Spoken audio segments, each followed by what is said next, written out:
You are currently the only person in this conference.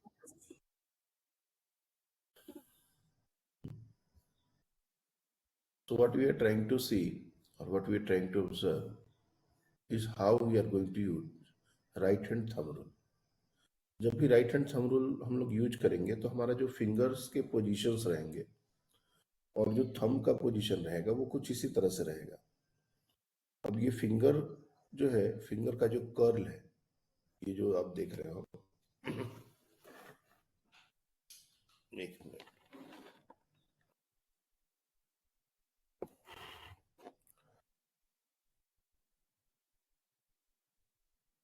का curl है,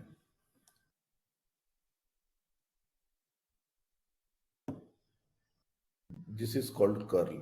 ये जो पार्ट है ना, इसको हम लोग बोलते हैं फिंगर का कर्ल और ये बोलते हैं थंब, थंब का डायरेक्शन। तो ये क्या रिप्रेजेंट करता है इसका हमको मतलब नहीं है अभी, लेकिन जब भी हम राइट हैंड थंब रूल लगाएंगे तो हमारा जो थंब होना चाहिए वो इसी तरह से अपना पोजीशन होना चाहिए, अपना जो फिंगर है उसी तरह से पोजीशन होना चाहिए। हम पूरा ये जो बहुत बार क्या होता है, बच्चे मुट्ठी बांध लेते हैं, मुट्ठी नहीं बांधना होता, ये खुली हुई मुट्ठी है, मतलब सिर्फ फिंगर जो है वो कर्ल हुआ है लाइक दिस। अगर तुम लोग ये जो है राइट हैंड है, ये ऐसे ऐसे पूरा ऐसे बंद नहीं कर रही, this is not the way, ऐसे इतना ही रखना है, इतने से ही हमारा राइट हैंड थंब रूल लगता है। We don't have to like close like this this is the actual way. Now ये जो फिंगर का कर्ल है, ये फिंगर का कर्ल क्या बताएगा, ये हम लोग को अभी सोचने की जरूरत नहीं है, और ये थंब क्या बताएगा ये भी हम लोग को सोचने का जरूरत नहीं है कि ये दोनों का क्या मतलब है। लेकिन जब भी हम राइट हैंड थंब लगाएंगे तो या तो ऐसे लगाएंगे या तो ऐसे लगाएंगे। हर बार हमारा जो ये जो फिंगर होना चाहिए वो खुला होना चाहिए, मुट्ठी बंदी नहीं होनी चाहिए। मुट्ठी के जैसा पोजीशन रखना है लेकिन इसको खुला रखना है लाइक दिस। ये डायग्राम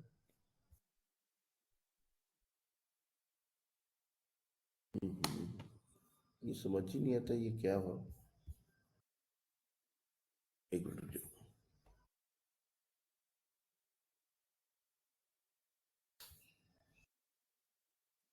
ये दोनों पोजीशन जो है वो हमको हमेशा याद रखने हैं, क्योंकि जब भी हम करंट कैरिंग वायर के कारण, मूविंग चार्ज के कारण मैग्नेटिक फील्ड की बात करेंगे तो हमको यही चीज यूज करना होगा। बार बार बार बार ऐसे ही हमको मैग्नेटिक फील्ड के बारे में सोचना होगा।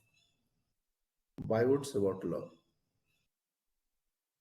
ये हमारा एक बेसिक डायग्राम है। कोई भी एक करंट कैरिंग वायर है तो उसके कारण जो मैग्नेटिक फील्ड होता है वो कंसेंट्रिक लूप्स में होता है।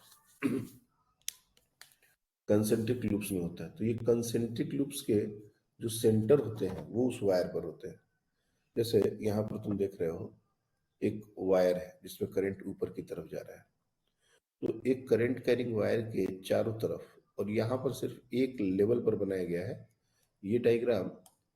ये जो डायग्राम है ये ऐसा कंसेंट्रिक सर्कल यहाँ भी बनना पड़ेगा, यहाँ भी बनना चाहिए था, मतलब ये ऊपर से नीचे तक पूरे वायर के चारों तरफ ये ऐसा ही फील्ड बनेगा।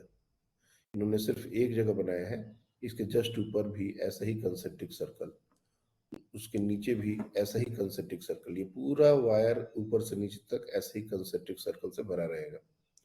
जैसे यहाँ पर देखो, यहाँ भी एक कंसेंट्रिक सर्कल बना है, तो कंसेंट्रिक सर्कल ये हर एक लेवल पर बनेंगे ऊपर से लेकर नीचे तक, और ये मैग्नेटिक फील्ड है क्लोज लूप्स में। तो कोई भी करंट कैरिंग वायर अपने चारों तरफ जो मैग्नेटिक फील्ड क्रिएट करता है उसका कुछ इस तरह से शेप होता है। अब सेंस कैसा होता है ये हम लोग, जैसे ये जो सर्कल है ये ऊपर से देखने पर क्लॉकवाइज होगा या एंटी क्लॉकवाइज होगा, like if you are seeing from this side, तो सर्कल में दो सेंस होते हैं और इलेक्ट्रिक फील्ड या मैग्नेटिक फील्ड वेक्टर क्वांटिटी होती है, तो डायरेक्शन क्या होगा, तो उसके लिए अपने को सेंस बताना पड़ता है। देखो यहाँ पर एरोज लगाए हुए, एरो, तो ये एरोज बताते हैं कि ये ऊपर से देखने पर एंटी क्लॉकवाइज डायरेक्शन में है, तो एंटी क्लॉकवाइज डायरेक्शन में है।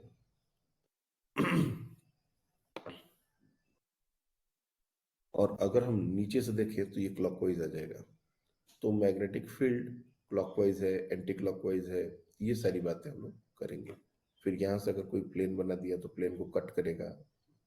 दो सिंबल हम लोग को पहले भी हमने बताया था, फिर से हम बता दे रहे हैं। दो सिंबल वी शुड नो। देखो ये तो दो सिंबल है, ये और ये। एक एक सिंबल होता है जिसमें एक डॉट है और उसको सर्कल ऐसे कर दिया गया, और एक सिंबल होता है जिसको क्रॉस है और उसको ऐसे ऐसे सर्कल कर दिया गया। इस सिंबल का मतलब होता है कि something is coming out of the plane,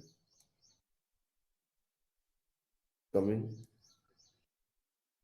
out of the plane. और ये जो सिंबल है इसको यूज करते हैं going inside the plane, going inside the plane. तो ये तो थ्री डायमेंशनल डायग्राम है, ये पूरे 3D में दिया हुआ है। लेकिन जैसे मान लो हम लोग कॉपी पर ये जो वायर है इसको कॉपी पर रख दें, या एक प्लेन से अगर इसको थोड़ा सा रिलेट करने की कोशिश करें, वो जो प्लेन होगा वो बिल्कुल इस तरह से होगा। देखो इस तरह से वो प्लेन होगा। तो ये जो मैग्नेटिक फील्ड लाइन्स है यहाँ से इस प्लेन को कट करके अंदर जा रही है। ये सारी जो मैग्नेटिक फील्ड लाइन्स हैं ये इस प्लेन को कट करके अंदर जा रही है, राइट से अंदर जा रही है और लेफ्ट से बाहर निकल रही है। तो अंदर जाने को क्रॉस से दिखाया गया, बाहर जाने को डॉट से दिखाया गया, इसलिए ये क्रॉस और डॉट बने हुए हैं।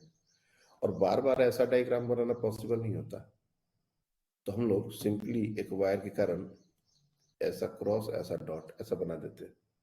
अब ये पूरा ऐसा, फिर ऐसा, फिर ऐसा, ये बनाने का फिर कोई मतलब नहीं है। लेकिन हाँ, हमारे दिमाग में पिक्चर ऐसा ही बनना चाहिए जैसे ये डायग्राम दिए हुए हैं, क्योंकि अब ये प्रिंटेड डायग्राम है। अब बार बार ऐसा डायग्राम हम लोग बना नहीं पाएंगे, तो इसलिए ये पहले ही हमने इसको शेयर किया कि करंट कैरिंग वायर के कारण मैग्नेटिक फील्ड कैसा बनता है। ये हमको एक पिक्चर दिमाग में होना चाहिए, कितना बनता है। मैथमेटिकल कैलकुलेशंस चीजें अलग है, लेकिन अगर हमारे दिमाग में वो पिक्चर ही नहीं बना कि मैग्नेटिक फील्ड बनता कैसा है, तो फिर सारी चीजें बेकार हो जाएगी। अब इस टॉपिक पर थियोरेटिकल एस्पेक्ट पर आते हैं कि हमने पढ़ा था कि कोई भी चार्ज जो है, ये पूरा चार्ज का ही कहानी चल रहा है फ्रॉम द बिगनिंग। अभी भी हमारा चार्ज ही रिस्पॉन्सिबल है। तो चार्ज जब रेस्ट में होता है तो इलेक्ट्रिक फील्ड प्रोड्यूस करता है अपने सराउंडिंग में। ये हमने फर्स्ट ऑब्जर्वेशन देखा था कि static charge produces electric field around it.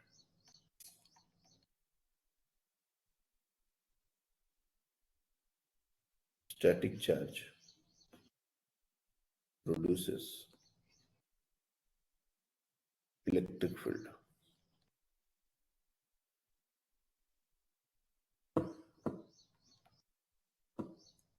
A moving charge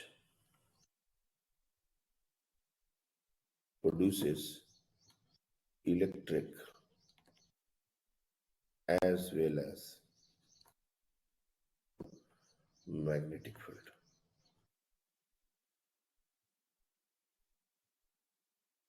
जब चार्ज मूव करने लगे तो उसी में हमारा इलेक्ट्रिक फील्ड और मैग्नेटिक फील्ड दोनों प्रोड्यूस करता है। अब देखो ये क्वेश्चन हो सकता है कि सर क्यों करता है, तो बात यही है कि इलेक्ट्रिक फील्ड भी क्यों करता है।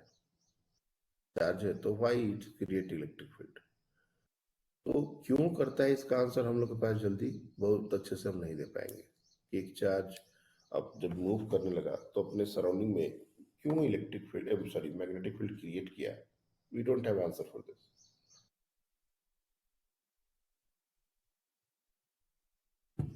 This question is again similar to कि दो मास एक दूसरे को अट्रैक्ट करते हैं, क्यों करते हैं, we don't have any idea. इसके पीछे रीजंस होंगे, ऐसा नहीं है कि है ही नहीं। रिसर्च हो रहे हैं, बहुत सारे रीजंस निकले होंगे, लेकिन हम लोग के लेवल पर इस क्वेश्चन का कोई मतलब नहीं है कि क्यों करते हैं।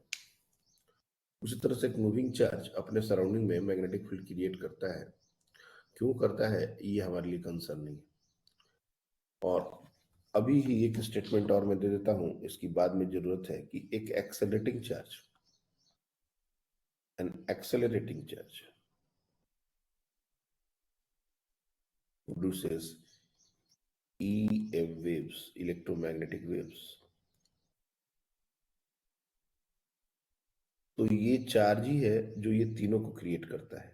पहले हमने इलेक्ट्रिक फील्ड पढ़ा, अब हम मैग्नेटिक फील्ड पढ़ रहे हैं और बाद में ईएमएफ से पढ़ेंगे। और ये सब एक चार्ज के कारण है। स्टैटिक पड़ा हुआ है तो सिर्फ इलेक्ट्रिक फील्ड, मूव करने लगा तो मैग्नेटिक फील्ड, और एक्सेलरेट करने लगा तो फिर इलेक्ट्रोमैग्नेटिक वेव से जनरेट करता है। बायोट और सेवाट ये दो अलग अलग साइंटिस्ट थे जिन्होंने पहली बार ऑब्जर्व किया कि एक मूविंग चार्ज अपने सराउंडिंग में कितना मैग्नेटिक फील्ड प्रोड्यूस करता है, या फिर एक करंट एलिमेंट के कारण अपने सराउंडिंग में मैग्नेटिक फील्ड का एक्सप्रेशन क्या होता है। उसी को हम लोग बोलते हैं बायोट सेवाट लॉ। तो बायोट सेवाट लॉ में जनरली कभी कभी वो मूविंग चार्ज वाला क्वेश्चन ना देके सीधे सीधे करंट एलिमेंट के कारण मैग्नेटिक फील्ड दे देते हैं। एक ही बात है, लेकिन हम लोग दोनों ले लेंगे। कभी कभी पॉइंट चार्ज के कारण भी मैग्नेटिक फील्ड का एक्सप्रेशन क्वेश्चन में पूछ दिया जाता है। सो बी मैग्नेटिक फील्ड का जो रिप्रेजेंटेशन है वो है बी, ठीक है ना। B stands for magnetic field.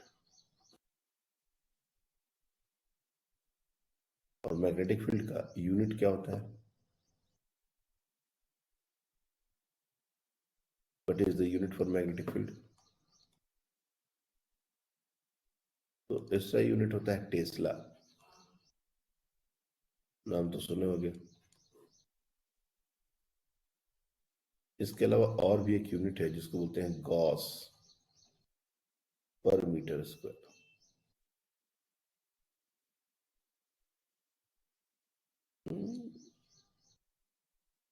Sorry, Gauss नहीं यार, weber per metre square. Weber per metre square. Weber per metre square. ये जो वेबर पर मीटर स्क्वायर है ना, ये वेबर जो है ना, डब्ल्यू, कैपिटल डब्ल्यू बी, ये है मैग्नेटिक फ्लक्स का यूनिट। ऐसा यूनिट ऑफ मैग्नेटिक फ्लक्स।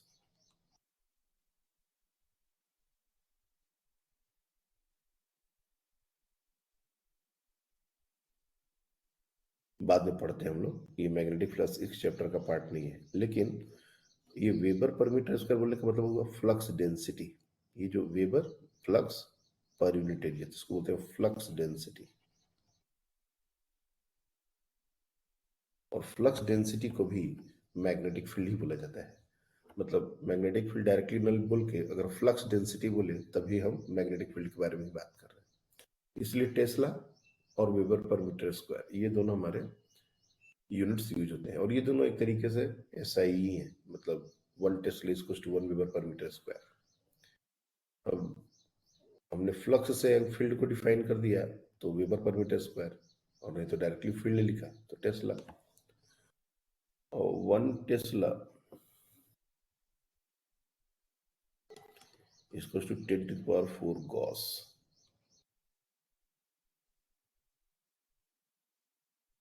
ये हमारा सीजीएस यूनिट है, गॉस। तो ये भी हम लोग को एक कन्वर्जन फैक्टर याद होना चाहिए। अब एक नया टर्म इंट्रोड्यूस हो रहा है, मैग्नेटिक फील्ड। तो इसका यूनिट तो हमने देख लिया, डायमेंशंस भी चाहिए। तो मैग्नेटिक फील्ड रिलेटेड कोई भी अभी तक हमने फॉर्मूला नहीं पढ़ा है, तो इसका डायमेंशंस अभी हम लोग को एकदम से समझ नहीं आएगा। लेकिन चूंकि आगे हम लोग पढ़ने ही वाले हैं और फिर वहां पर डायमेंशंस डिस्कस करने का कोई मतलब नहीं है, इसलिए मैं अभी वो फॉर्मूला दे देता हूँ। जैसे अगर मान लो तुमको मैग्नेटिक फील्ड का डायमेंशंस निकालना, you want to find magnetic dimensions of magnetic field, इसके रिलेटेड बहुत सारे फॉर्मूले आने वाले हैं। जैसे एक फॉर्मूला है फोर्स का एक्सप्रेशन, फोर्स, और ये एक्सप्रेशन होता है क्यू वी क्रॉस बी।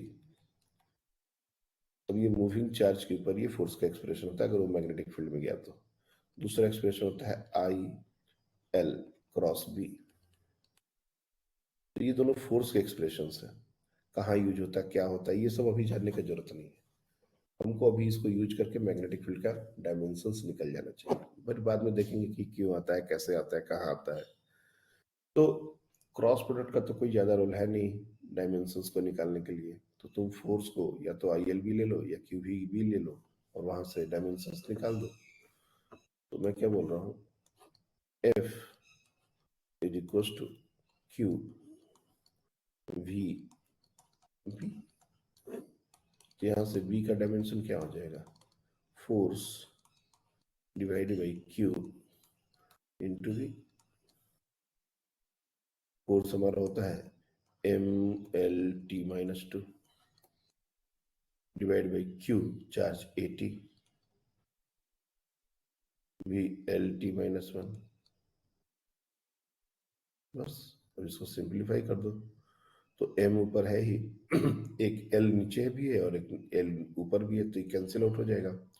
और ए टी माइनस वन और t ये दोनों भी कैंसिल आउट हो जाएंगे, तो 2 पर t माइनस टू रह जाएगा। मतलब अगर तुम ध्यान से देखो तो जो फाइनल आंसर हमारा बन रहा है वो क्या बन रहा है, m l zero t minus two a minus one. हाँ, तो ये हो जाएगा डायमेंशंस।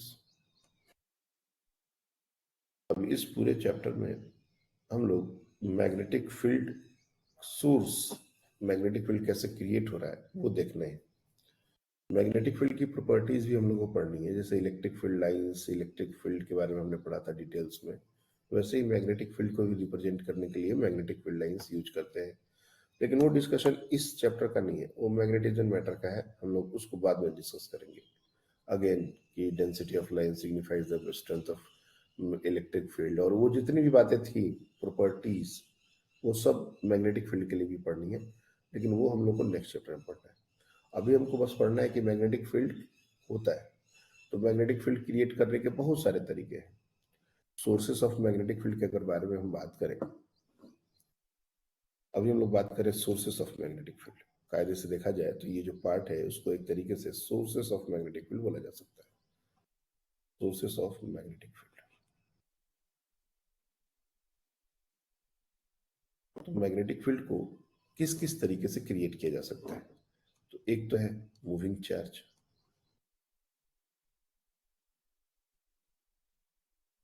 मूविंग चार्ज से क्रिएट किया जाए। दूसरा है परमानेंट मैग्नेट्स।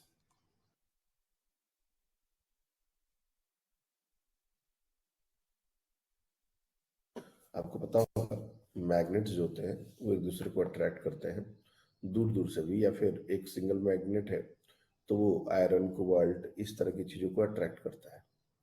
तो वहां पर भी मैग्नेटिक फील्ड का कॉन्सेप्ट रहता है कि वो अपने सराउंडिंग में एक फील्ड क्रिएट करता है जिसके कारण कोई भी मटेरियल हो वो मैग्नेटाइज हो जाता है और वो खींचा चला आता है। तो ये सारी जो बातें हैं परमानेंट मैग्नेट के कारण मैग्नेटिक फील्ड एंड ऑल, ये इसके बाद वाले चैप्टर का डिस्कशन है, मैग्नेटिज्म मैटर। अभी हमारा मूविंग चार्ज और करंट कैरिंग वायर, इसी में आएगा। मूविंग चार्ज के बाद करंट कैरिंग वायर, क्योंकि उसमें भी वही हो रहा है, चार्ज मूविंग है। करंट कैरिंग वायर, इन दोनों के कारण हम लोग को मैग्नेटिक फील्ड क्रिएट होता है, और इसको हम लोग को इन बायोट्स-वार्ट लॉ पढ़ना है। तो हम लोग सारे सोर्सेस पढ़ेंगे, लेकिन पहले ये दो sources moving charge and current carrying wire. तो बायोट्स-वार्ट लॉ का जो पहला लॉ है, तो भी बायोट्स-वार्ट लॉ ही बोलते हैं।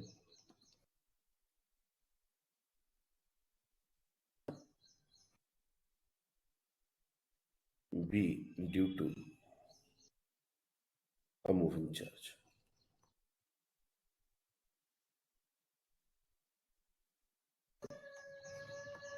जैसे मैं फिर से बोल रहा हूं कि हमारे पास बायोट्स-वार्ट लॉ का प्रूफ नहीं है। जैसे हमारे पास कूलम्ब्स लॉ का कोई प्रूफ नहीं था। एक चार्ज अपने सराउंडिंग में फील्ड क्रिएट करता है, एक चार्ज दूसरे चार्ज पर फोर्स लगाता है, ये कूलम्ब्स लॉ है। इसका कोई प्रूफ नहीं है कि why it is proportional to Q1, why it is proportional to Q2, inversely proportional to R square, why. There is no answer for it.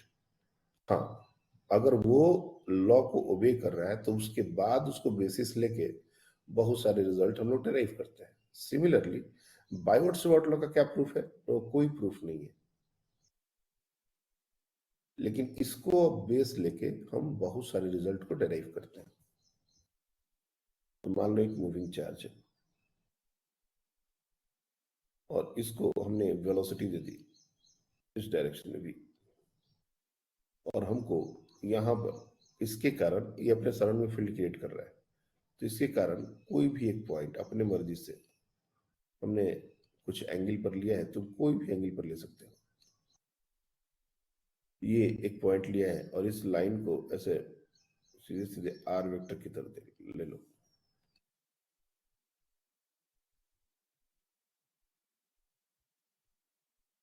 ये हमारा आर वेक्टर है, आर वेक्टर मतलब पोजीशन वेक्टर है उस point का जहां पर हमको मैग्नेटिक फील्ड इस मूविंग चार्ज की चलनी चाहिए। इस चार्ज का वैल्यू क्यू है, पॉजिटिव चार्ज है मान के चलेंगे, निगेटिव होगा तो क्या होगा ये भी देखेंगे। मास भी ले सकते हैं, वैसे जरूरत नहीं है। तो एक मूविंग चार्ज जो v वेलोसिटी से मूव कर रहा है उसके लिए p पॉइंट पर, जो कि उस इंस्टेंट पर r उसका पोजीशन वेक्टर है, मैग्नेटिक फील्ड क्या होगा, सो b और dv जो भी बोलो इसको टू म्यू नॉट बाई 4 पाई। अब यहाँ से जो 1/4 पाई एप्सिलॉन नॉट का कहानी था वो खत्म होता है और ये कांस्टेंट स्टार्ट होता है म्यू नॉट बाई 4 पाई। हर जगह अब म्यू नॉट बाई 4 पाई आएगा। ये म्यू नॉट जो है इसको बोलते हैं परमिएबिलिटी,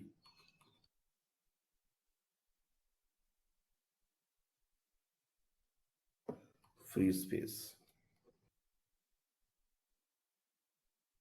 इसका भी यूनिट क्या होगा, डायमेंशंस क्या होगा, ये सब हम लोग देख सकते हैं।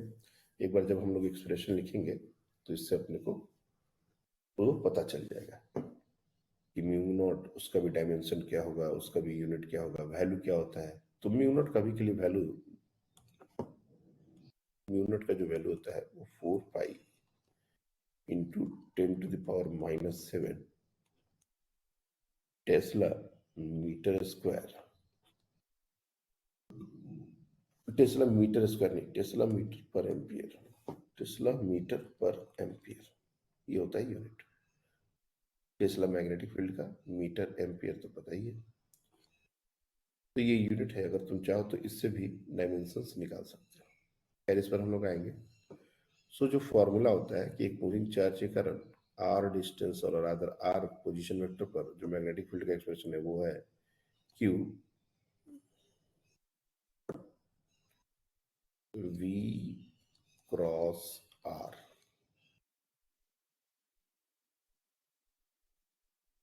By R Q.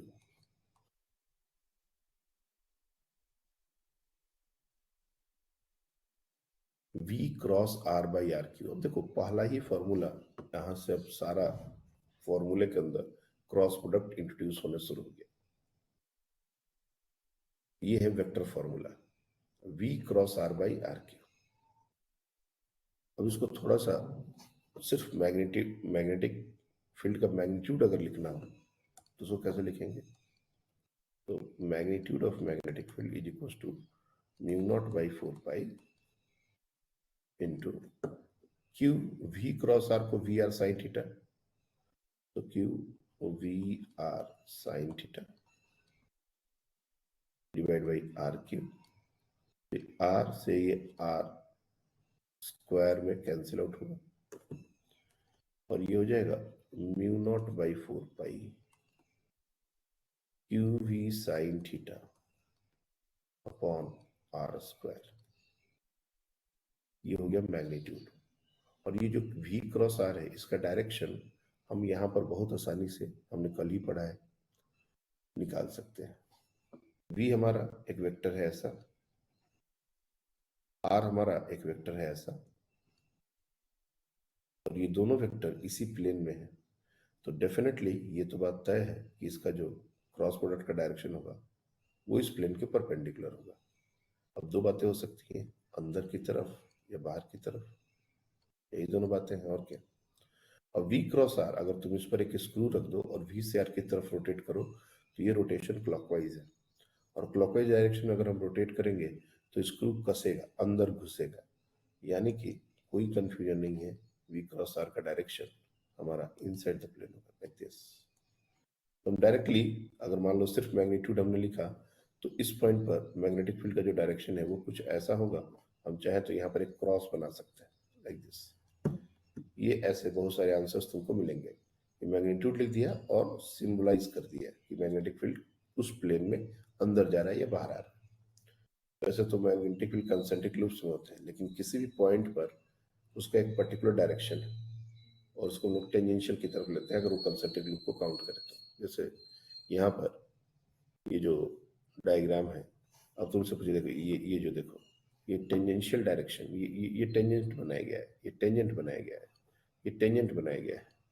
तो जहां पर ये प्लेन है तो यहां से अंदर घुस रहा है, इसलिए उसको इनसाइड द प्लेन की तरह दिखाया जाता है। हर जगह पर वो जो मैग्नेटिक फील्ड है वो टेंजेंशियल डायरेक्शन उसको मान लिया जाएगा, ठीक है ना।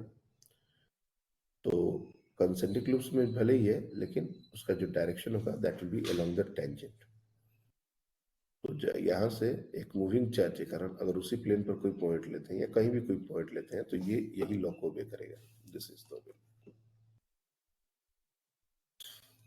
और ये जो क्यू है ये विथ साइन आना चाहिए, याद रखना, दिस क्यू विथ साइन।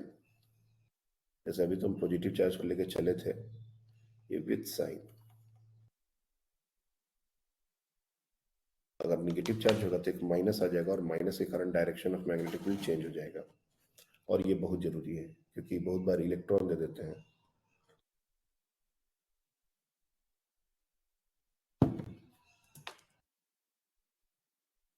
और अगर इलेक्ट्रॉन देंगे तो हमारा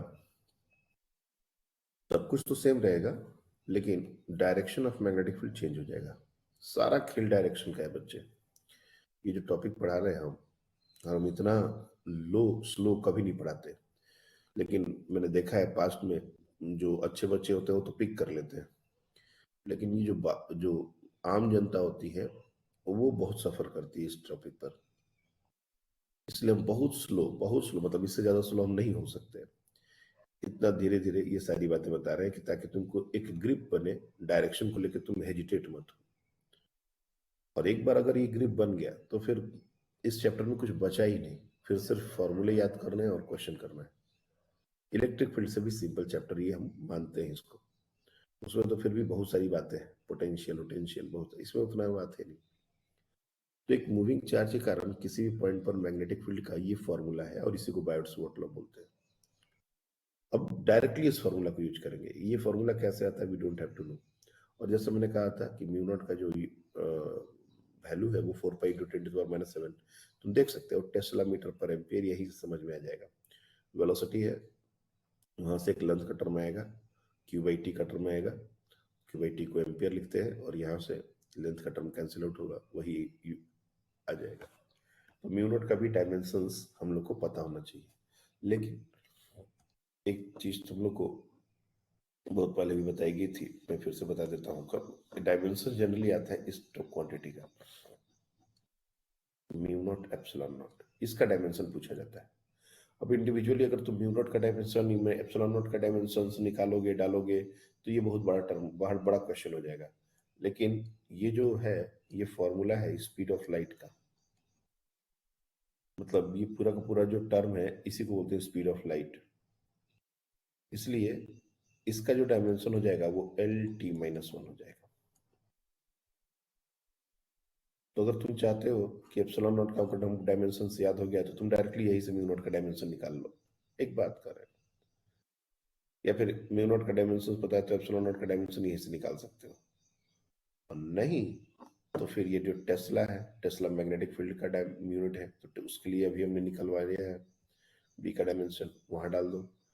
फिर मीटर एम्पियर, ये तो दोनों फंडामेंटल है तो उससे काम हो जाएगा। तो ये कर सकते हो, ये कोई बड़ी बात नहीं है। दूसरा जो बायोट-सावर्त लॉ का एप्लीकेशन है वो B due to a current element.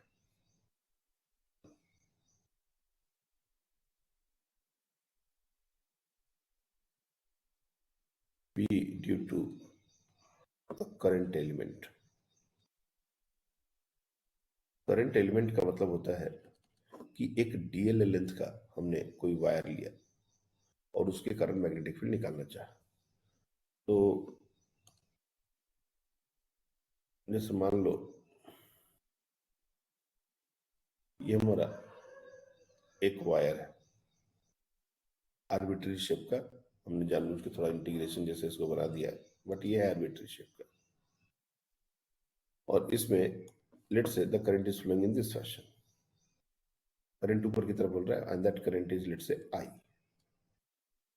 अब कोई भी एक छोटा सा टुकड़ा इस अगर हम ले लेते हैं कहीं भी यहाँ पर, और इसका लेंथ है dl, वेरी स्मॉल लेंथ, तो करंट के साथ इस एलिमेंट को एक वेक्टर की तरह देखा जाता है जिसको बोलते हैं हम लोग I D L.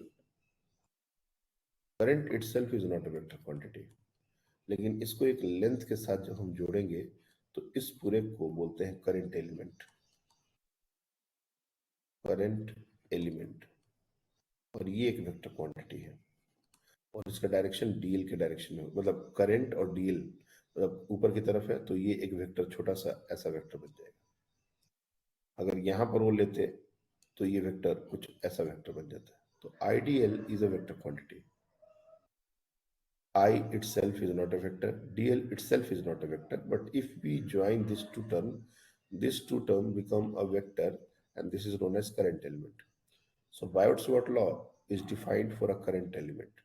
If we have a current element ideal, then we want to find, suppose we want to find the magnetic field due to this current element at this point. Let's say this point is P. So what will be the current? So again, the formula is very simple. dB, small magnetic field.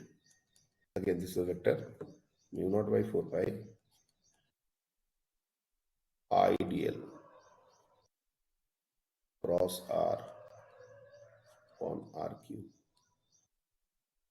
Now, this is very much similar to the previous result. And this is the vector form. हर जगह अब cross product पीछा नहीं छोड़ने वाला, इसलिए पिछले एक पूरा क्लास क्रॉस प्रोडक्ट पर निकाला गया यही चीज को समझने के लिए। तब कहीं भी क्रॉस प्रोडक्ट आएगा तो हम क्रॉस प्रोडक्ट के डायरेक्शन को लेकर हेजिटेट नहीं हो। अब वापस से अगर मान लो तुमको सिर्फ मैग्नीट्यूड के बारे में सोचना है, डायरेक्शन भी के बारे में सोचना है, पहले डायरेक्शन सोच लो। तो आई डी एल हमने बना ही दिया, यहाँ पर एक छोटा सा अलग से वेक्टर बना लो आई डी एल। ये आइडियल है, इस आइडियल वेक्टर, और ये हमारा हो गया आर वेक्टर।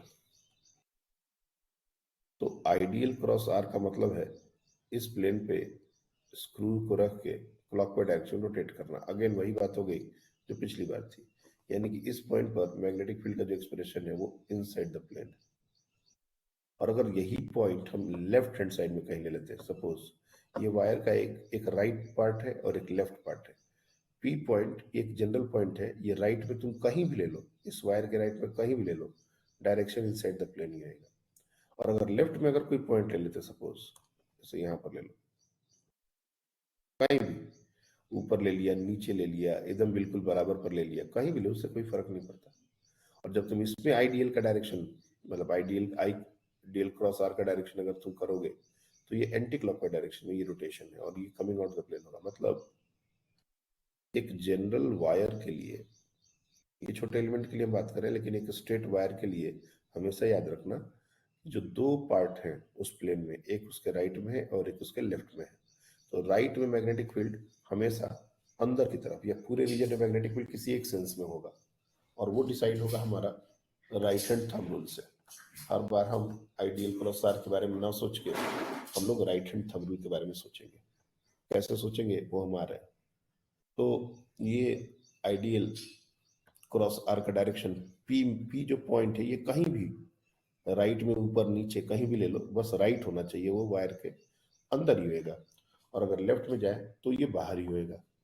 तो अभी हमने देखा था ये वाला डायग्राम, ये वाला डायग्राम। अब ये जो कंसेंट्रिक सर्कल्स बने हैं, चलिए पूरा वायर स्ट्रेट वायर का हमने अगर कोई छोटा सा टुकड़ा भी काट दें हम कहीं भी, और उसी कारण इस पूरे रीजन में राइट साइड में कहीं भी मैग्नेटिक फील्ड निकले, तो देख रहे हो यहाँ पर क्रॉस बना दिया है, यहाँ पर डॉट बना दिया है। तो राइट में हर जगह क्रॉस ही है और लेफ्ट में हर जगह डॉट ही है। इधर से मैग्नेटिक फील्ड लाइंस निकलेंगे और इधर से अंदर जाएंगे। तो डायरेक्शन को लेके बहुत ज्यादा दिक्कत नहीं है अगर तुम उसको पकड़ने लगो, पहचानने लगो तो। और जिस पॉइंट पर हमने पहले लिखा था P, उस पॉइंट पर मैग्नेटिक फील्ड का अगर सिर्फ मैग्नीट्यूड का बात किया जाए तो इसका मैग्नीट्यूड क्या होगा देखो तो। So d B is equal to mu naught upon 4 pi I dl cross are को हम लोग लिख सकते हैं आइडियल आर साइन थीटा और ये थीटा याद रखना, आइडियल से आर का एंगल ये थीटा है, और डिवाइड बाई आर क्यू। तो ये आर से ये कैंसिल आउट होगा और ये हो जाएगा mu not by 4 pi ideal sine theta upon R square. ये मैग्नेटिक फील्ड का मैग्नीट्यूड है। और डायरेक्शन की अगर बात कर ले साथ में, तो इनसाइड द प्लेन है, जिस पॉइंट पर हमने निकालने की कोशिश की थी। अब ये दो बेसिक लॉ हैं, और इसी को यूज करके हम लोग अलग अलग शेप्स, अलग अलग करंट कैरिंग एलिमेंट्स के लिए हम मैग्नेटिक फील्ड निकालते हैं। और इसका सबसे जनरल एक्सप्रेशन है स्ट्रेट वायर के कारण मैग्नेटिक फील्ड निकालना। अब तुमको पता है स्ट्रेट वायर फाइनाइट लेंथ का भी हो सकता है, इनफाइनाइट लेंथ का भी हो सकता है, सेमी फाइनाइट लेंथ का भी हो सकता है। तो जो जो चीजें हमने इलेक्ट्रिक फील्ड के केस में एक लाइन चार्ज के लिए की थी, लगभग वो सारा चीज यहाँ भी कैरी फॉरवर्ड होता है। एक्सप्रेशन भी बहुत हद तक सिमिलर ही होंगे। जो हमारा एक्सप्रेशन होता है वो बहुत हद तक सिमिलर ही है। वो जो θ1 θ2 90 कब होगा, 90 से कब कम होगा, बाइसेक्टर पर क्या होगा, तो वहां पर जितनी भी चीजें हमने सीखी थी,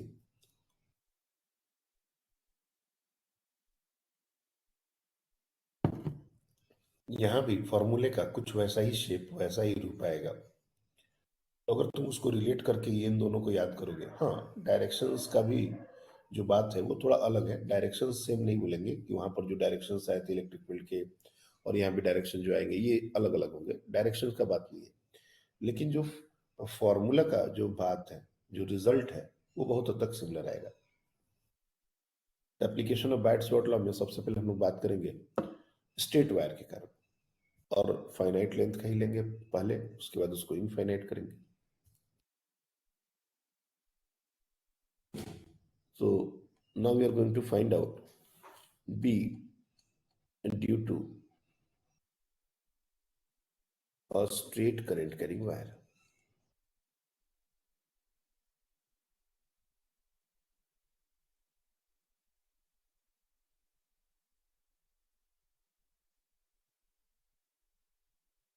स्ट्रेट करंट कैरिंग वायर का मतलब, मान लो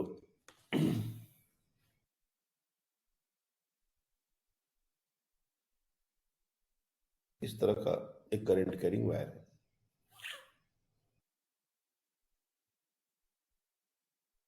और करंट ऊपर की तरफ जाए या नीचे की तरफ जाए ये हमारा मैटर नहीं है, कहीं भी एक डायरेक्शन ऑफ करंट तो होगा ही। तुम उसको ले लो, जनरली हम लोग ऊपर की तरफ ही ले लेते हैं। तो हमको पता होना चाहिए कि इस वायर के कारण मैग्नेटिक फील्ड ऐसा बनेगा। ये है शेप। एक्चुअल स्पेस में मैग्नेटिक फील्ड ऐसा ही बनता है। अब हम चूंकि सारे पॉइंट्स पर तो निकालेंगे नहीं, हम कोई एक पॉइंट पर निकालेंगे, और वो एक पॉइंट इसी प्लेन में लेंगे जिस प्लेन में ये वायर रखा हुआ है। इसलिए हमारा जो रिजल्ट है उसका वैल्यू इंपॉर्टेंट है, क्योंकि डायग्राम और डायरेक्शंस 3D में यही हम करंट को, ये जो डायग्राम है उसको लेके हम फिगर आउट कर सकते हैं। और जैसा मैंने बताया था कि अब हम राइट हैंड थंब रूल नहीं यूज करेंगे। अब हम सॉरी, हम लोग वो क्रॉस प्रोडक्ट वाला जो भी cross ILD ideal cross R वाला जो बात है वो यूज नहीं करेंगे। अब हम right hand thumb rule use करेंगे। लेकिन राइट हैंड थंब रूल कैसे यूज करेंगे? तो राइट हैंड थंब रूल में हमने बताया था दो बातें होती हैं, एक होता है थंब, एक होता है फिंगर का कर्ल। अगर हमको स्ट्रेट करंट कैरिंग वायर के कारण मैग्नेटिक फील्ड निकालना है, तो जो थंब है वो करंट के डायरेक्शन को पॉइंट करेगा। ये जो थंब हमने देख रहे हैं, that thumb will point the direction of current, और ये फिंगर का जो कर्ल है ये हमको बताता है मैग्नेटिक फील्ड का डायरेक्शन।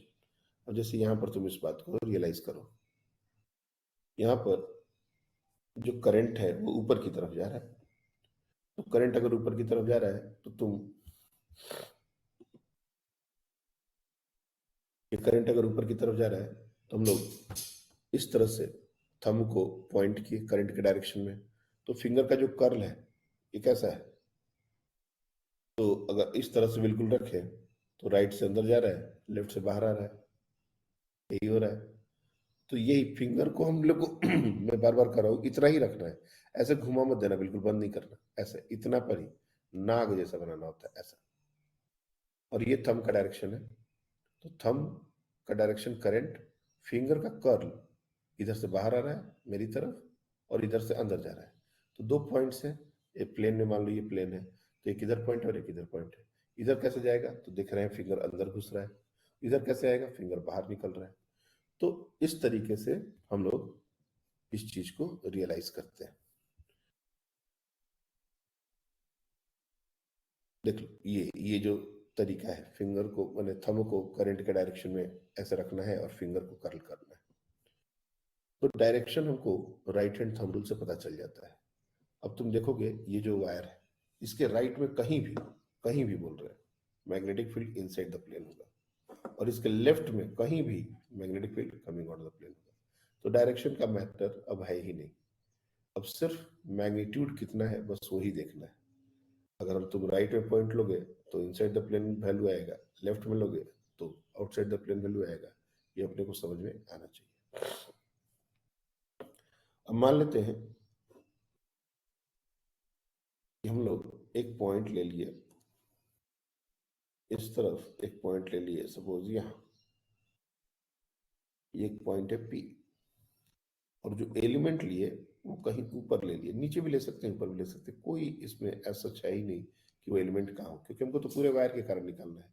ये हमारी एक्सट्रीमिटीज है, तो कहीं भी एक छोटा सा एलिमेंट लेना पड़ेगा। लेट से ये हमने एक एलिमेंट ले लिया और इसका लेंथ है आई, तो इसको हम लोग आई डी एल ऐसा लिख सकते हैं, और इसमें करंट हमने फ्लो करा है आई।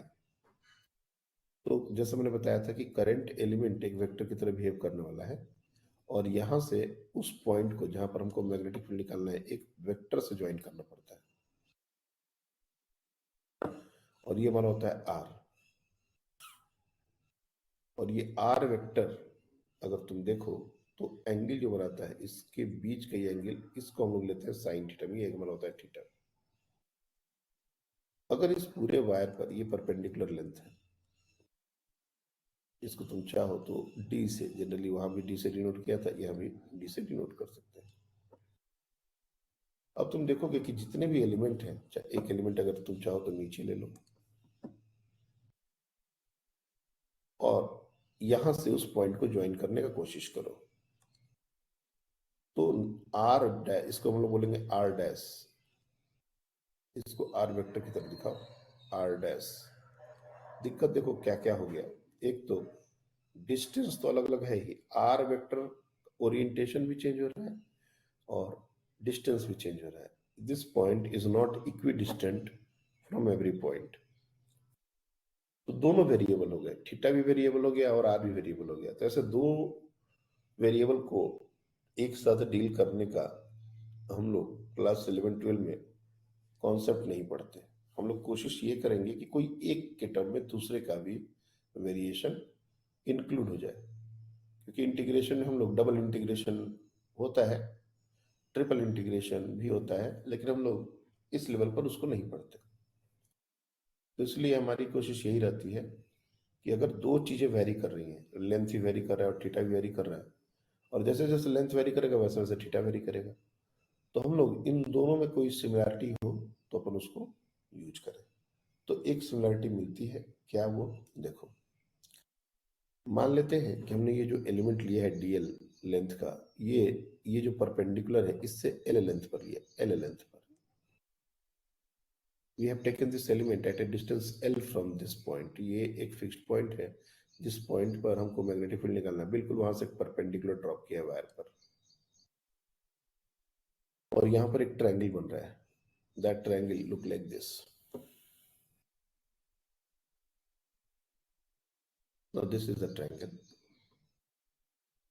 ये डिस्टेंस है d, और ये लेंथ है l, और ये लेंथ है r, और थीटा की बात करें तो वो एंगल है थीटा, तो ये एंगल हो जाएगा 180 माइनस थीटा। अगर मैं सिर्फ थीटा को काउंट करूं तो this angle will become 180 minus theta. और अगर ये एंगल की बात करें तो ये हो जाएगा 90 मतलब 90 माइनस 180 माइनस थीटा, यानी कि थीटा माइनस 90, ऐसा कुछ हो जाएगा। लेकिन ये एंगल के टर्म्स में हमारा जो फाइनल रिजल्ट है वो नहीं होता। हमारा जो फाइनल रिजल्ट होता है वो इस एंगल के टर्म्स में होता है। ये जो नीचे एंगल हमने लिखने वाले हैं इसके टर्म्स में होता है। तो रादर देन जरूरत हमको फॉर्मूले में इसकी है, बट हम इस एंगल के टर्म्स में उस एंगल को निकाल सकते हैं। मतलब मेरा क्या पॉइंट है, हमको चाहिए यही थीटा, नो डाउट, लेकिन हम इस थीटा को अल्फा के टर्म्स में, लेट से ये टर्म को एंगल को दे दिया हमने अल्फा, और सारे एंगल अब अल्फा के टर्म्स में लिखे जाए, तो ये एंगल हो जाएगा 90 minus alpha. This angle will be 90 minus alpha, और ये थीटा जो है इसको हम लोग लिख सकते हैं 90 plus alpha. That make sense. ये थीटा 90 डिग्री से बड़ा है तो उसको 90 प्लस लिखने में कोई बुराई नहीं है। और सारा जो कैलकुलेशन है वो अल्फा के टर्म्स में किया जाए तो कोई दिक्कत नहीं है। ये हो गया अल्फा। तो tan ऑफ अल्फा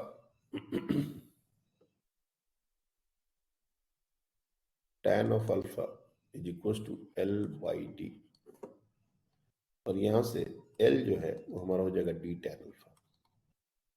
तो एक तो बात अच्छी हुई कि लेंथ जो है उसको हमने एंगल के टर्म्स में लिख दिया, और अगर r का वैल्यू निकालना हो तो cos अल्फा लगा दो। cos alpha is equal to D by R, तो r जो है वो हो जाएगा D बाई cos अल्फा, जिसको हम बोल सकते D सेक अल्फा। तो जो सेपरेशन है वो एंगल के टर्म्स में आ गया, ये बहुत अच्छी बात रही। अब हम बार बार आर ना लिख के डी सेक अल्फा लिखेंगे, और डी एक कांस्टेंट है, कोई दिक्कत नहीं है, अल्फा वेरिएबल कर देंगे। लेकिन डीएल का क्या करें, तो हम लोग इस रिजल्ट को डिफरेंशिएट करेंगे। DL upon D alpha is equal to D constant है, और D by D alpha of tan alpha, यानी कि DL upon D alpha is equal to D tan alpha का डिफरेंशिएशन होता है सेक स्क्वायर अल्फा, और final result DL is equal to D sec square alpha D alpha. तो जो current element में DL use हो रहा था वहां से भी तो एल को हटाना पड़ेगा अपने को। जब सारा जो वेरिएबल है वो थीटा और अल्फा के टर्म्स में डालना है, तो हमको डीएल को भी रिप्लेस करना पड़ेगा, आर को भी रिप्लेस करना पड़ेगा, सबको अल्फा के टर्म्स में रिप्लेस करना पड़ेगा। कर दिया हमने, आर को भी और डीएल को भी। अब इस पूरे को हम बायोट सवार्ट लॉ में सब्स्टिट्यूट करेंगे। सबसे ज्यादा दिक्कत यहीं पर बच्चों को होता है कि ये सब क्यों किया गया। अब फॉर्मूला में डालने पर कुछ बचा नहीं है करने को। जैसे डीबी मैं सिर्फ मैग्नीट्यूड लिख रहा हूं, तो mu not by 4 pi ideal sine theta. अब साइन थीटा नहीं लिखे, साइन 90 प्लस अल्फा लिखेंगे, because theta is 90 plus alpha. Sine 90 plus alpha whole divide by R square. R square को हम लोग लिखेंगे डी सेक अल्फा का स्क्वायर, डी सेक अल्फा का स्क्वायर। और डीएल जो हमने लिखा था इसको भी सब्स्टिट्यूट करना है, D sec square alpha D alpha. यानी कि नेक्स्ट स्टेप पर जाएंगे तो बहुत सारी चीजें आसान हो जाएंगी। म्यू नॉट बाई 4 पाई, आई को एज इट इज रहने दो, डीएल की जगह डालो D sec square alpha D alpha. Sine 90 plus alpha ये हो जाएगा कॉस अल्फा, और नीचे हमारा हो जाएगा D square sec square alpha. तो ये सेक स्क्वायर तो कैंसिल आउट हो गया, और एक डी से ये डी भी कैंसिल आउट होगा। अब देखोगे ये इससे ज्यादा सिंपल एक्सप्रेशन कुछ हो ही नहीं सकता। Mu not I divide by 4 pi d cos alpha D alpha, कुछ बचा ही नहीं, सब कुछ सिंपल। और वेरिएबल क्या है? अल्फा। तो ये एक स्मॉल एलिमेंट के कारण है, सबके कारण निकालना हुआ तो वी हैव टू इंटीग्रेट, और इंटीग्रेशन का लिमिट एंगल पर जाएगा, थीटा मतलब अल्फा पर जाएगा। तो if you want to find out the entire magnetic field then we have to integrate it. एक स्टेप और आगे ही बढ़ा देते हैं। ये डीवी का एक्सप्रेशन है, तो now we integrate this for entire wire. तो ये हो जाएगा mu not I upon 4 pi d cos alpha D alpha. अब कहाँ से कहाँ तक लिमिट लिया जाए? तो जैसे मैंने कहा था, अल्फा जो है वो हमने इस रेफरेंस लाइन से ऊपर की तरफ मेंशन किया है। This is how the sense of angle. अगर हम इसको नीचे की तरफ जाएं तो एंगल निगेटिव हो जाएगा। ये रेफरेंस लाइन है, ये पहले भी बात हो चुकी है। इस रेफरेंस लाइन से अगर हम ऊपर की तरफ एंगल मेजर करते हैं तो ये पॉजिटिव लेना है अगर, तो इस सेंस के एंगल को हमको निगेटिव लेना पड़ेगा। तो अगर हमारा वायर का जो एक्सट्रीमिटीज है वो कुछ एंगल बना रहा है, जैसे मैं यहाँ पर एक डायग्राम बना के इस चीज को दिखा देता हूँ। ये वो पॉइंट है जहाँ पर हमको मैग्नेटिक फील्ड निकालना है, दिस इज पी। तो ये जो एक्सट्रीमिटीज है, अगर ये एंगल हम लोग बना रहे हैं अल्फा या थीटा 1, थीटा 1 मान लो, अल्फा तो वेरिएबल हमने लिया, let's say this is theta 1। और ये जो एक्सट्रीमिटीज है इसी सेंस में अगर बना रहा है थीटा 2, जिस सेंस में हमने रिप्रेजेंट किया वैसे ही, तो यहाँ लिमिट जो जाएगा वो जाएगा माइनस थीटा 2 थीटा 1। अब देखो इसके बाद चीजें काफी आसान है। ये mu naught I by 4 pi D ये कांस्टेंट है, बाहर आ जाएगा। और कॉस अल्फा का इंटीग्रेशन होता है साइन अल्फा, और लिमिट पुट कर देंगे माइनस थीटा 2 टू थीटा 1। तो देखोगे एग्जैक्टली वही रिजल्ट आ गया, वैसा ही रिजल्ट आ गया। Mu not I by 4 pi d वहां पर आया था 1/4 pi epsilon naught, sorry lambda divide by 4 pi epsilon naught d, और r sine theta 1 plus sine theta 2। और यहाँ भी वही साइन थीटा 1 प्लस, क्यों माइनस माइनस प्लस हो जाएगा, चलो नहीं समझे कि स्टेप आ गई, sine theta 1 minus sine minus theta 2। Sine minus theta minus sine theta होता है, तो फाइनल जो एक्सप्रेशन होगा वो हो जाएगा mu not I divide by 4 pi D sign theta 1 plus sine theta 2। ये फाइनाइट वायर के लिए मैग्नेटिक फील्ड का एक्सप्रेशन हो गया। और जिस पॉइंट पर हम लोग निकाल रहे थे उस पॉइंट पर वो इनसाइड द प्लेन होगा। इस क्वेश्चन पर और सॉरी इस कॉन्सेप्ट पर न जाने कितने क्वेश्चन बनेंगे अभी से लेके आगे तक, मुझे भी नहीं पता। बहुत क्वेश्चन इससे बनते हैं, लगभग 20% क्वेश्चन का हमने जो बेसिक कॉन्सेप्ट है वो डिस्कस कर दिए इस चैप्टर का। अलग अलग शेप का वायर, स्ट्रेट वायर ही अलग अलग प्लेन में दे दिया जाएगा और उसको मैग्नेटिक फील्ड कितना है ये पूछा जाएगा, तो इसी फॉर्मूले को यूज करते हैं। लेकिन ये एक जनरल फार्मूला है, और हमको कुछ स्टैंडर्ड केसेस के लिए फॉर्मूले इससे जो डेराइव होंगे, मतलब इस रिजल्ट को यूज करके, उससे भी याद हो जाने चाहिए। अब जैसे एक इनफाइनाइट वायर है वेरी लॉन्ग, तब क्या होगा, सेमी इनफाइनाइट है तो क्या होगा, बाइसेक्टर पर है तब क्या होगा। इस तरह के बहुत सारे जो चीजें हैं वो हम लोग कर सकते हैं। तो ये डेरिवेशन मान लो अगर किसी को नहीं समझ आ रहा है इतना सारा, तब भी कोई जरूरत नहीं है। All you have to do is to simply make a diagram,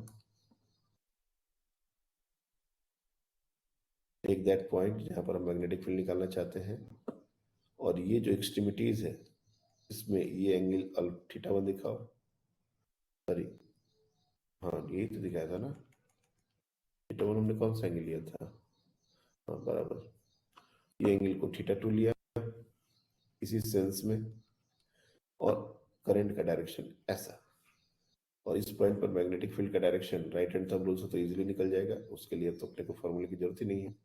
और ये होता है उसका वैल्यू। ये रिजल्ट याद रखना,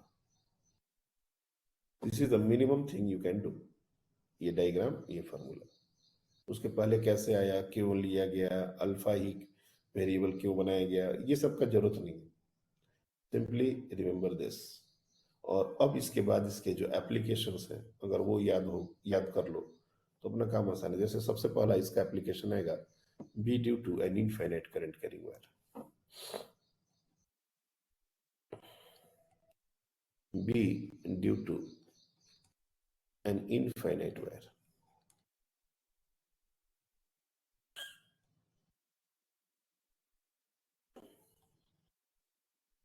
इनफाइनाइट वायर के लिए हमारा जो एंगल पर कंडीशन है, जैसे θ1 और θ2, ये दोनों 90 डिग्री हो जाएंगे। के ऊपर भी इंफिनिटी की तरफ जा रहा है और नीचे की भी इंफिनिटी की तरफ जा रहा है, तो 90 डाल दो। ये साइन θ1 और साइन θ2, ये 90 90 112 और 4 पाई डी का एक्सप्रेशन है। तो ये जो पूरा का पूरा वैल्यू है, that will reduce to mu not I by 2 pi D. अगर याद करो, एक स्ट्रेट वायर के कारण, लाइन चार्ज के कारण जो एक्सप्रेशन होता था, वो lambda divide by 2 pi epsilon not R होता था। बहुत हद तक सिमिलर है, 2 पाई है नीचे, 2 पाई है नीचे।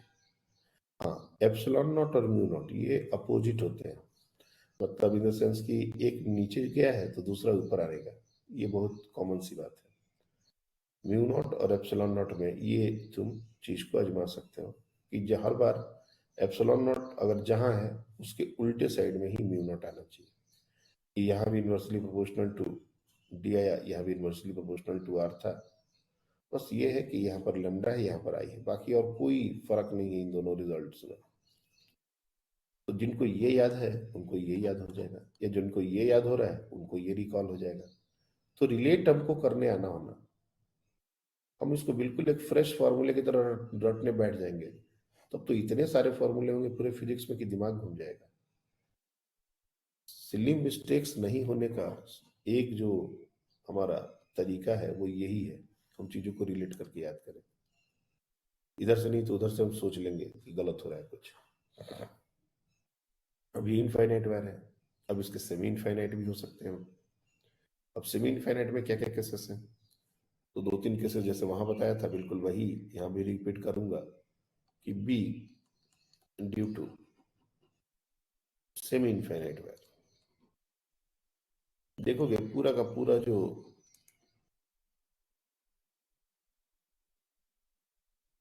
डिस्कशन है, डायग्राम है, सब मैच कर रहा है। सेमी इनफाइनाइट में क्या क्या सिचुएशंस बन सकती हैं। एक करंट कैरिंग वायर है जो ऊपर की तरफ इन्फिनिटी जा रहा है और हमको यहीं पर मैग्नेटिक फील्ड निकालना है। एंड हर केस में करंट का डायरेक्शन मैंने ऊपर लिया, डायरेक्शन में अब हमको बात नहीं करनी, वो हम राइट हैंड सब रूल से निकालेंगे। तो यहाँ पर θ1 90 और θ2 0। सिमिलरली एक वायर ऐसा है जिसमें करंट नीचे की तरफ जा रहा है या ऊपर की तरफ जा रहा है, चलो नीचे की तरफ ले लो, और यहाँ पर अपने को मैग्नेटिक फील्ड की बात है। तो यहाँ पर तो यहाँ पर θ और θ2 हो जाएगा 90, और चूंकि डायरेक्शन ऑफ करंट नीचे की तरफ है तो यहाँ पर हम लोग को मैग्नेटिक फील्ड के लिए राइट हैंड सब रूल लगाएंगे। तो यहाँ से मैग्नेटिक फील्ड का लाइन बाहर आएगा लाइक दिस, यहाँ से अंदर जाएगा। तो ये डायरेक्शन भी थोड़ा थोड़ा अपन डायग्राम में डाल दे रहे हैं। लेकिन सेमी इनफाइनाइट के सिर्फ यही 2 केस नहीं है, सेमी इनफाइनाइट का ये भी केस है कि एक तरफ इन्फिनिटी तो जा रहा है लेकिन दूसरी तरफ वो यहीं पर रुक गया, यहाँ तक नहीं खत्म हुआ, आगे थोड़ा सा गया। तो इस केस में जो भी हमारा θ2 होगा, θ1 तो 90 डिग्री हो जाएगा, लेकिन θ2 जो भी दिया गया है क्वेश्चन में वो हम डाल देंगे ना, इसके लिए क्वेश्चन की जरूरत पड़ेगी। सिमिलरली यहाँ पर भी वैसा ही बात हम कर सकते हैं कि मान लेते हैं हमारे यहाँ पर मैग्नेटिक फील्ड निकालना है, तो इस केस में θ2 को 90 पुट करना है, इसमें कोई दो राय नहीं है। लेकिन θ1 क्या होगा, θ1 ये जो एंगल हमको दिया गया क्वेश्चन में उसके अकॉर्डिंग डालना पड़ेगा। This is our θ1, that is not going to be 0 in this situation. तो ये सारे सेमी इनफाइनाइट के केसेस हैं। तो इस केस में अपने को कैसे अप्रोच करनी है ये अपने को बहुत अच्छे से समझ में आना चाहिए। अब इसका एक लास्ट जो एप्लीकेशन है जिसमें बहुत सारे बच्चे फंसते हैं कि जिस पॉइंट पर हमको मैग्नेटिक फील्ड निकालना है, पूरा का पूरा वायर या तो उसके ऊपर चला जाए या फिर उसके नीचे चला जाए, like B due to finite wire.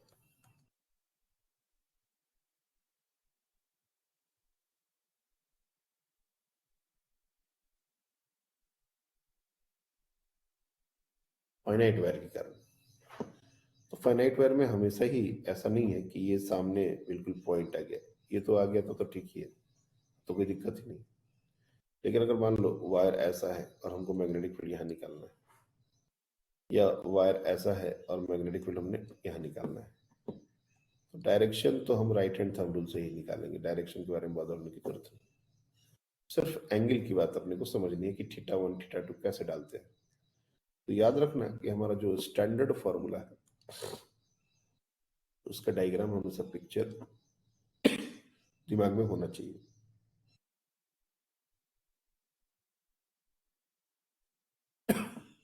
ये पिक्चर हमेशा दिमाग में होना चाहिए। अगर ये डायग्राम भूल जाओगे तो इसमें कंफ्यूजन होगा।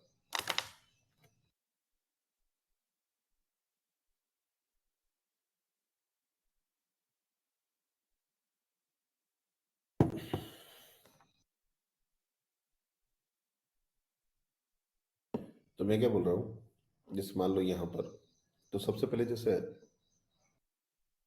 वहां भी जरूरत पड़ता था, परपेंडिकुलर डिस्टेंस तो चाहिए अपने को, वायर से परपेंडिकुलर डिस्टेंस तो चाहिए, ये डिस्टेंस तो अपने को चाहिए ही। सिमिलरली यहाँ पर भी हमको इस वायर को एक्सटेंड करके परपेंडिकुलर डिस्टेंस तो चाहिए, डी तो चाहिए, उसके बिना तो काम होगा नहीं। क्योंकि फॉर्मूला हमारा mu naught I by 4 pi D sine theta one plus sine theta two है, ये है फॉर्मूला। तो एंगल का तो देखेंगे, लेकिन अपन आई तो गिवन होगा, म्यू नॉट 4 पाई कांस्टेंट, डी भी तो चाहिए। तो स्ट्रेट करंट कैरिंग वायर के लिए डी बहुत ही इंपॉर्टेंट, और डी बिल्कुल सामने पॉइंट नहीं है तो भी उस पर परपेंडिकुलर डिस्टेंस को लोग बोलते हैं D. Now in this situation the two extremities are in the same sense, ऊपर ही दोनों आ गए हैं। देखोगे जब भी ऐसा होगा तो दो एंगल्स की बात होगी यहाँ पर भी, और दोनों एंगल सेम सेंस में होंगे। जैसे ये पूरा का पूरा वायर नीचे आ गया तो दोनों एक्सट्रीमिटीज को ज्वाइन करोगे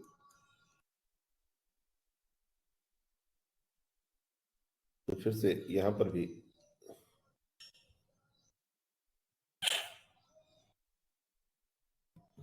ऐसा कुछ एंगल होगा। और हमको सिर्फ और सिर्फ मैग्नीट्यूड से मतलब है, क्योंकि डायरेक्शन अभी भी राइट हैंड थंब रूल ही लेगा। तो इस सिचुएशंस में तुमको क्या करना है कि दोनों एंगल को हम पॉजिटिव या दोनों एंगल को निगेटिव ऐसा नहीं ले सकते, क्योंकि दोनों सेम सेंस में आ गए, तो एक को पॉजिटिव और एक को निगेटिव लेना पड़ेगा। हमने जो स्टैंडर्ड फॉर्मूला डराइव किया था वो दोनों अपोजिट सेंस में थे, और तब हमारा आता है theta one plus theta two. लेकिन अगर दोनों सेम सेंस में आ गए, जैसे इसमें या फिर उसमें, तो सिंपल तरीके से अगर इसको याद रखना हो तो याद रखना कि बड़ा वाला एंगल पॉजिटिव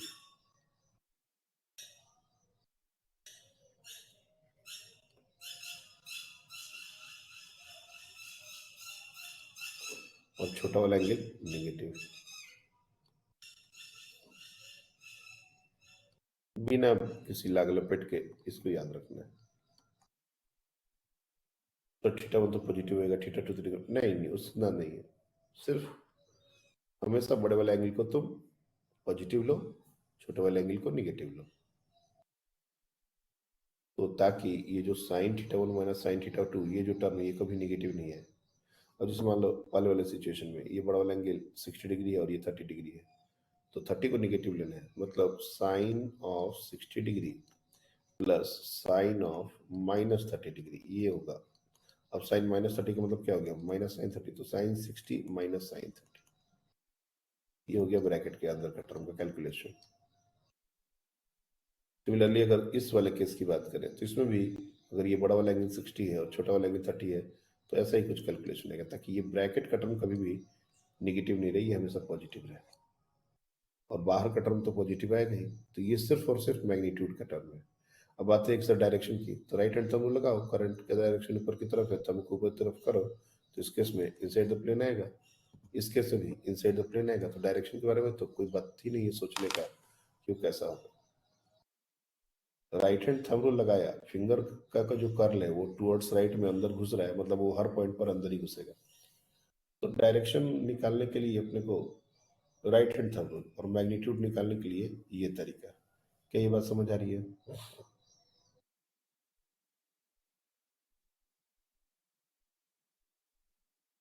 क्लियर है ये? हाँ सर। अब इसके यूजेस, इस पर क्वेश्चंस अब बहुत सारे हैं। मैं और जो करंट के कारण मैग्नेटिक फील्ड क्या होगा इस पर आऊं, लेकिन उसके पहले अपने को मैग्नेटिक फील्ड के वैल्यूज अलग अलग पॉइंट पर निकालने के लिए पूछे जाएंगे, और जो सबसे सिंपल सवाल है वो हम लोग लेने वाले हैं। Find B at the centre of given arrangement.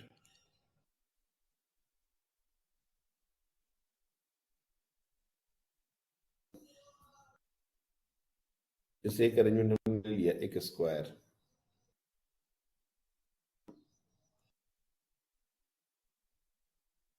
ये हमारा एक स्क्वायर लूप है, current carrying loop, and current का सेंस हो गया कुछ ऐसा।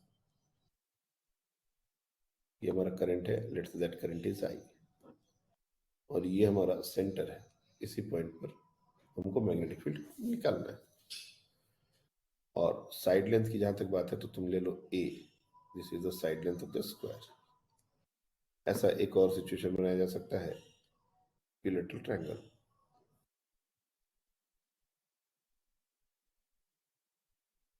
अब ये लेंथ है एल, तो इसका भी एक सेंटर है, करंट हमारा फ्लो कर रहा है इस सेंस में, इसके भी सेंटर पर मैग्नेटिक फील्ड क्या होगा। और इस तरह से triangle, square, pentagon, hexagon, regular polygon, इसको हम एक जनरल सिचुएशन की तरह भी देख सकते हैं। This is a side of an N, this is, and the current is flowing in this fashion, let's say that current side length हमारा इसमें हो गया ए, करंट हो गया आई, और ये part of n sided polygon.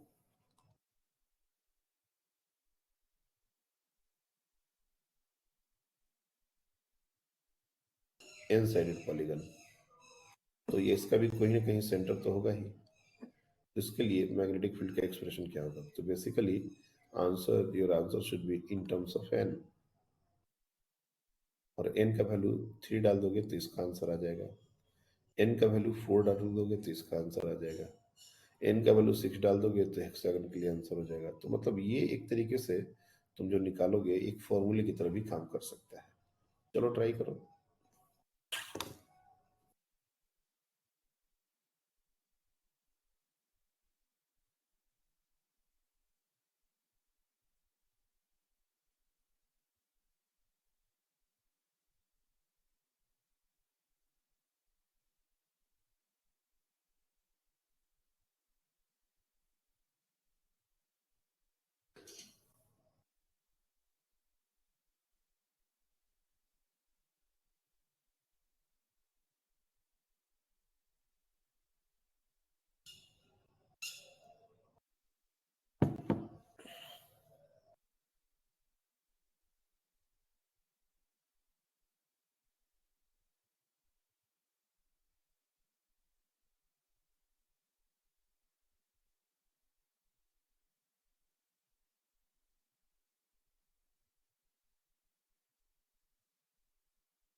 Square के लिए आ गया।